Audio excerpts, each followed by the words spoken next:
right, welcome to the Route Consultant weekly webinar for the bread industry. My name is Josh Gregory. I'm the Vice President of Education here at Route Consultant.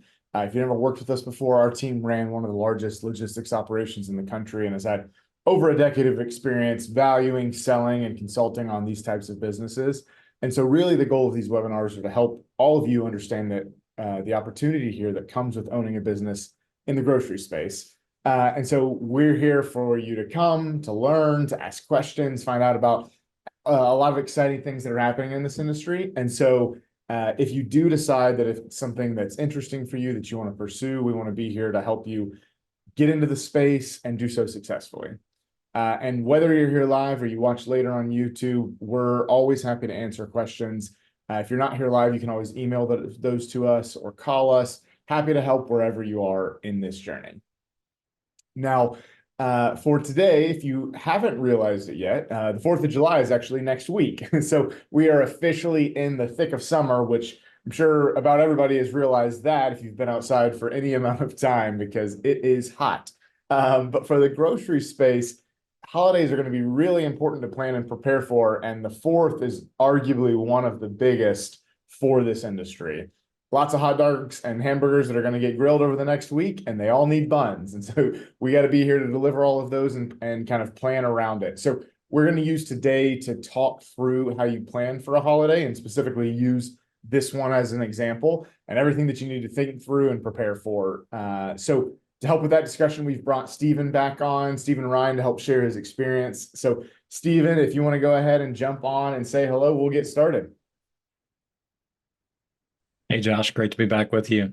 Good to have you here in the middle of summer and in a busy time for the grocery space. So kind of talk through how are you currently thinking about and preparing for the 4th? Like what are kind of the steps that you're going through now and next week and maybe have already done to get ready for it?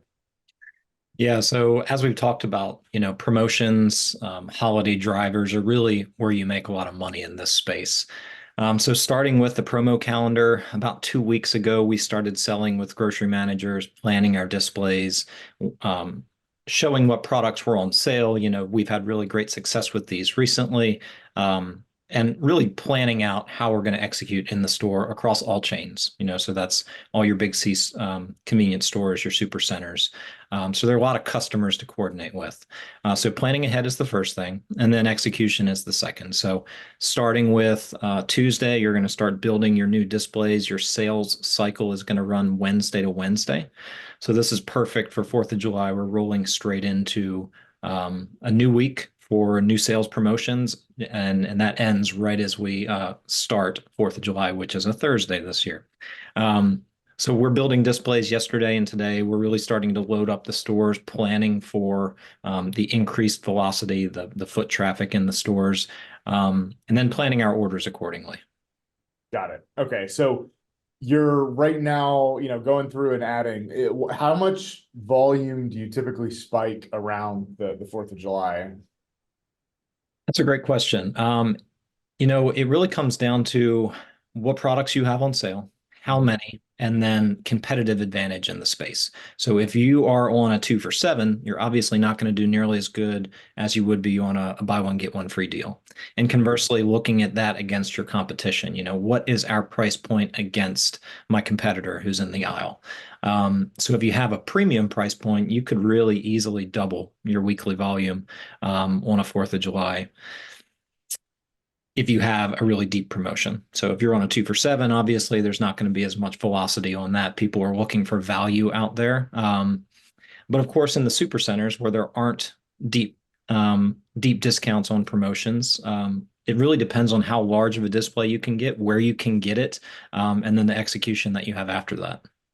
And I assume for, holiday events, kind of that, how much of that can you control to get extra display space, or in kind of a really contentious, I'm sure every bakery is jockeying for as much space and coverage as they can get. So is there much you can do, compared to normal times, or is this kind of a hotter time and everybody kind of gets whatever their corporate structure dictates?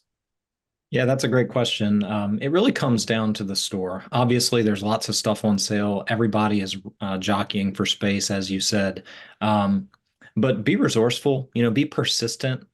Don't take no for an answer. I've asked for displays and said, people have told me no. And I've said, well, what if we just did something for 2 days, before a major holiday? What if we just put it out for Saturday and Sunday? I know your store is busy. You need to make room for people with their shopping carts and all the extra foot traffic. Um, be aware that they're looking for the consumer buying experience to be pleasant as well. They don't want you to avoid the store because you can't find a parking space or you can't find a shopping cart or the line is just, an hour wait.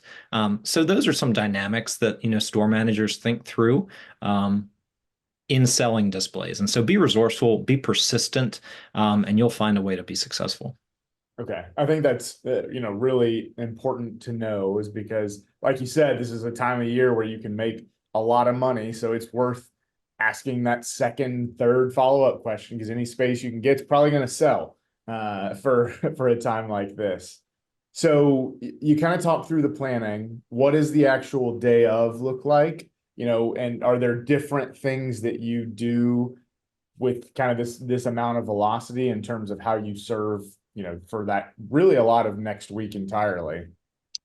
Yeah, so there are a couple things to think through here. We talked about the day of the week that the holiday falls on. So with it falling on a Thursday, this is actually a really positive implications on the sales volume. So most people are going to be grilling on the 4th, but then we additionally have, a long weekend after that. So there is going to be normal volume that you might find on a Friday, Saturday, Sunday that is in addition to that big push that we get on the actual holiday, a Thursday. So it's a little different when that holiday falls on a Saturday or a Sunday. It kind of all rolls into one. So this is a unique situation where we're expecting more than normal. And I would really encourage you during holidays, we have accelerated ordering. So we need to plan a little bit further ahead than we might normally. And basically, what that looks like for someone is if you normally order 5 days in advance, that may be bumped to 7 or 8 days. And so you're not going to have the ability to adjust orders as frequently. Of course, the worst thing you want to do is miss an accelerated order. So I always encourage people to get it in early, get it in 2 weeks early, get it in 10 weeks early, and then adjust as you come up into it. Plan ahead. I would rather be heavy leading into the holiday than not enough. The last thing you want to do is be waiting on a truck. You can always adjust coming out of the holiday. You can always transfer product to another independent if they're light. I've never had an issue on a holiday where I have too much and I can't get rid of it. So plan ahead, get it in the store early. It makes it easier for a merchandiser to come in the afternoon or late evening to refill shelves well before you could get into the store the next morning. So plan ahead, make sure that you have adequate stock. If you don't normally carry back stock, that's a good time to do so. And if the store doesn't let you, be persistent, push, I'm gonna be here to serve you. I want to make sure that your store stays full. I know that you don't have a lot of space in the back room, but how can we work creatively to make sure that maybe I only have it in the store for 8 hours? I'm going to drop it off in the morning. I'm going to fill the shelves. I'm going to have someone back at 5, 6 o'clock prime time, and we're going to get it out. You approach them with that type of posture. I'm here to serve you. I'm here to grow your business. Make sure you get a bonus. You're going to have very little pushback. Okay, got it. So you're really trying to over prepare, overstock, and I think that makes a lot of sense. You're right that you're gonna find somewhere to sell that bread or to offload it or to transfer it around if you need to on a weekend like this. So over index and and it's probably the safest way to do it. Yeah, especially at a time like this, just like you were saying, I would think of it as kind of a Thursday to Sunday. This is the 4th of July this year, and even into Monday, probably for some people. So it's just going to be an extended state of affairs. So you mentioned merchandising. How much of that do you change for one of these holiday bursts? Do you do it more frequently, longer? Like, how do you think about it? Yeah, so it's going to start with promotions. Obviously, there's going to be a huge influx in volume in the store, but knowing what's on sale where, knowing where your deepest discounts are, and then planning accordingly. So if you have a store that normally needs service once a day, because it has that type of volume. You may want to bump that up into twice or even three times. Obviously, the more product you sell, the more money you make. And so there's a great advantage to having extra people in the store. It doesn't have to be yourself, but have someone in there to stock the shelves, make sure that the demand is met and that you're maximizing your business to its full potential. I've mentioned before that this is a really unique logistics business where you can have a big impact on the bottom line. And it's things like this, it's going the extra mile, that extra 10% that's really going to boost your revenue. Got it. Okay. That makes a lot of sense. Yeah, you're trying to do as much as you can there. So really that gets into, how do you schedule your merchandisers, your drivers? How does your day look different at a time like this?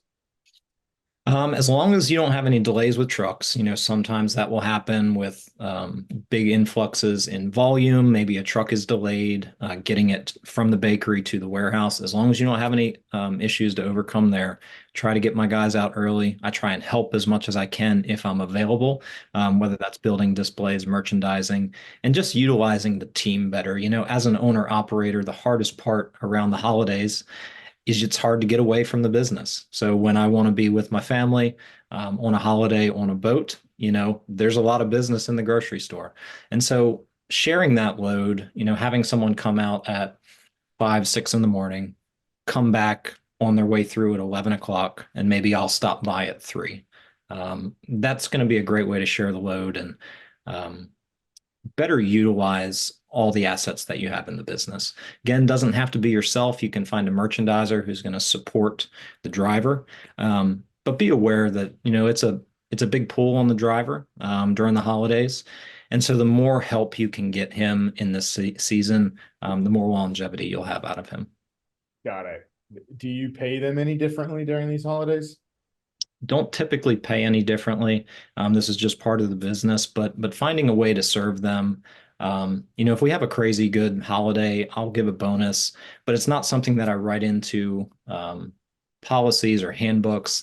This is something that I want to express my gratefulness for your employment, something that I want to do spontaneously, not something I want to be locked into. So there's some dynamics there for me personally that I would like to look for, but always be generous when you can. And that doesn't always always have to be monetarily. You can give someone an early day off. Thank you for working so hard. Really appreciate this. Call out those individual characters that you appreciate in that person. Yeah, definitely. And a lot of times those little things or little, gifts that you might give your driver will sometimes be better remembered and go farther than if you just give them money because everybody's always gonna think you could have given them more. But sometimes it's a lot easier to kind of remember and appreciate the little things that you do that feels like you really did care about them. Yeah, and if you have a W-2 driver, understanding how their wages are calculated, giving someone a $300-400 bonus may not really translate to their bottom line as impactfully. They might get bumped into a different tax bracket, and so they're gonna, the government is gonna take more out of that paycheck than they would otherwise. And so being aware of that, that $400 or whatever it is may not feel as impactful as $100 in cash. Thank you for this, whatever it looks like. Yeah, definitely agree. Now, how easy is it to kind of get them to understand that they're going to be working holidays? Do you kind of talk about that right at the beginning when you're hiring somebody and make sure they know and it's just an assumed part of the job? Yeah, absolutely. There's pluses and minuses to every business you go into, and maybe this is one of the minuses. But I think the pluses outweigh it. So hiring from the grocery space is a great, place to start. Merchandisers, store clerks, even store managers sometimes are just looking to downsize. They want to do something simple that they understand. Yeah. But yes, absolutely. Be upfront with everybody that you plan on hiring. Let them know, we are focused around the holidays. We're focused around the weekends. There's great benefit to this business. You know what to expect every day. You're going to be appreciated when you come in if you work for me. But these are some of the things that we have to execute on in order to be in business and serve our customer well. Got it. Now, so we've talked about planning, we've talked about day of execution. You talked a little bit about thinning out after the holiday. What does that kind of thought process look like as you're trying to reconcile and recover from the crazy weekend? Yeah, so taking this week as an example, with the holiday falling on a Thursday, I'm getting a heavy truck the previous Friday. Mhm. So this Friday, tomorrow, 2 days from now, planning for the weekend. I know I'm going to have good sales just in general as it's a holiday. I'm going to have a big truck on Monday. And if needed, there is an additional truck available on Tuesday that I wouldn't have normally. So taking advantage of that based on where you are inventory wise, planning ahead, getting the stores in a good position early, and then tapering off. So I'll have another truck on Thursday, which is the day of the holiday. But if it comes in on the 4th, Thursday morning, it's too late. You can't have empty shelves. It's going to take you time to pick those orders, to merchandise it. So get it in early. So Thursday, we're going to start tapering off, even though it's the day of the holiday. And then by Saturday, Sunday, we're planning to be back to normal Monday morning. That's kind of how I think through the flow next week with the 4th of July. Got it. And I think that makes kind of perfect sense, and it's the right way to structure the heavy in and slowly taper off. Do you find many of these bakeries ever have products that are specific to these holidays that come out and, beyond just a promo? Or, I mean, I guess sometimes it could also be the collaborations that they'll do specific to the holidays that you might have mentioned some before, but how much can that affect things as opposed to just a sale? That's a great question. I can't think of one particular. I know Little Debbie at one point did, a Yeah. holiday cake, red, white, and blue, um, for the 4th of July. I know there's a lot of seasonal flavors that come through Thanksgiving, Christmas, um, summer flavors. But I can't think of one specific other than that Little Debbie one that was geared toward the 4th of July. Okay. So we've talked a lot about the 4th of July, but what are the other big holidays that in your head are the ones that you got to plan for, you got to execute on, if you want to be successful and make a lot of money in the bread space?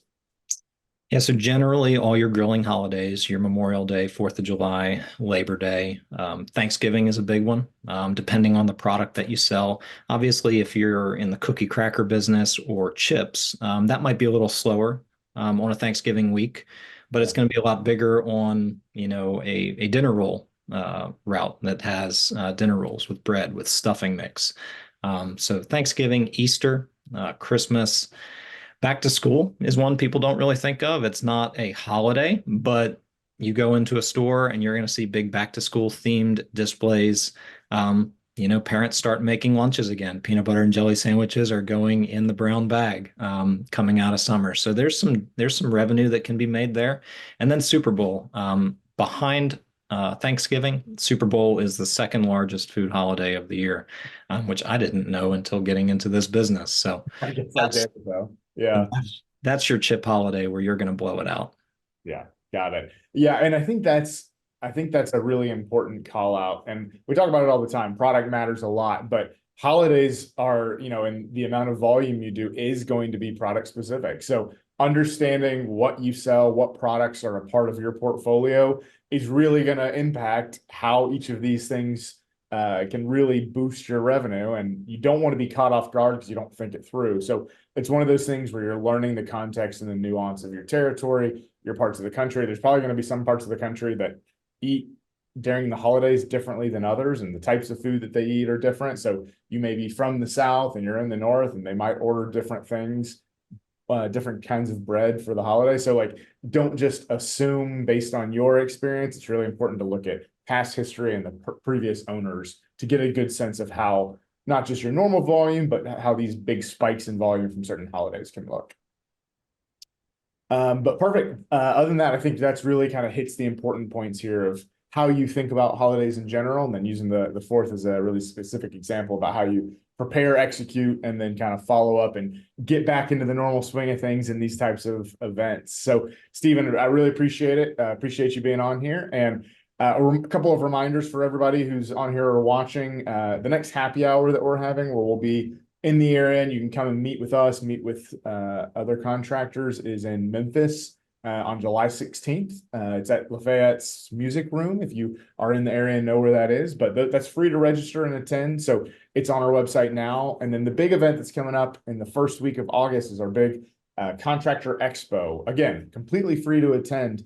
And there's going to be contractors and sessions on a wide variety of logistics topics. So if you're interested in trying to learn more about this industry or others, again, free to attend. It's in Dallas, Texas. You just got to make sure you book a hotel room, and then hopefully Stephen and I will see you there, and we can make sure to connect and chat. Other than that, thanks everybody for being here, and hopefully we will see you in either Memphis or Dallas. And Stephen, thanks for being here, and appreciate you for being on. Thank you, Josh. Everyone have a safe and enjoyable 4th.